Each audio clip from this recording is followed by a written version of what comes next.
Kkooti Nabweru Sseeka Umar omusomi w'eddwa y'Ennansana atuusiddewo ku Ssabbiiti n'ekitondo n'aleetebwa mu maaso g'omulamuzi w'e Nabweru Esther Nansambo.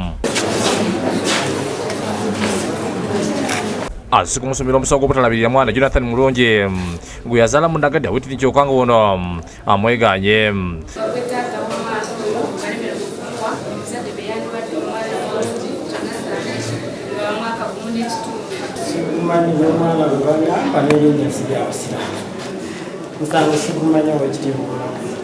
Sseeka Umar atuyandde mu kkooti nga Nakyanzi Mariam naye azze n'omwana ategeezezza omulamuzi ng'emisango egimu gyagwera mu ofiisi ya minisita w'abanaavuka Florence Nakyola Kinkyokka nga talina buwandiike bwonna. Poliida Joseph Luziga asibye omulamuzi yamuwa eddakiika 30 basooke beegeremu nakkiriza.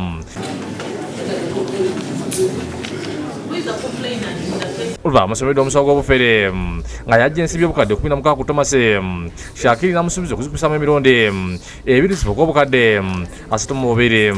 Endagala gye twakaanya ssente tezisussa mwezi ogwa Desemba this year. Omusango gukkiriza n'asaba omulamuzi amukkiriza asasule mu bbanga lya mwaka mulamba nga buli mwezi wa kusasula akakadde kamu n'ekitondo.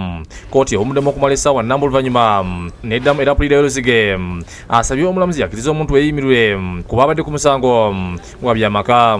Amusuubiza nga bwagenda okugira naye amuwa amagezi engeri gy'alina okuteesa n'omukazi Nagadya.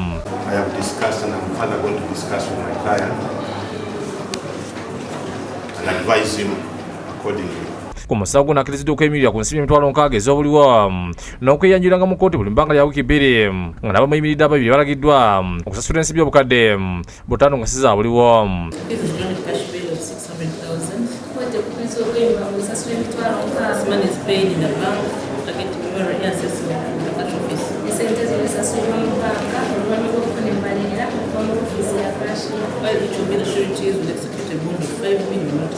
Omulamuzi amuwadde amagezi bw'abeera talina ssente za kulabirira abaana be baazaala ebbali ebyokuzaala biveeko oba akozese obupiira.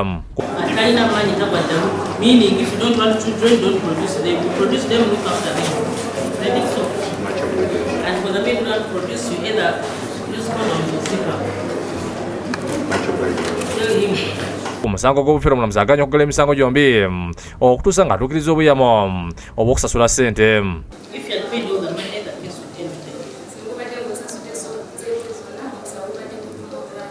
Wano kkooti yamukkiriza okweyimirira ku nsimbi obukadde 10 ezitali za buliwo n'abamuyimiridde ababiri buli omu obukadde 20 nga si za buliwo.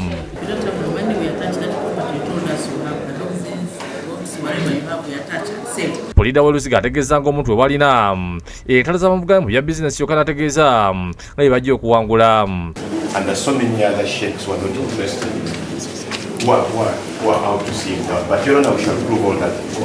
Ategeeza nti Sseeka Umar bwe batandikiriza musango gwa bufere abadde asobola okuguuza n'awangula.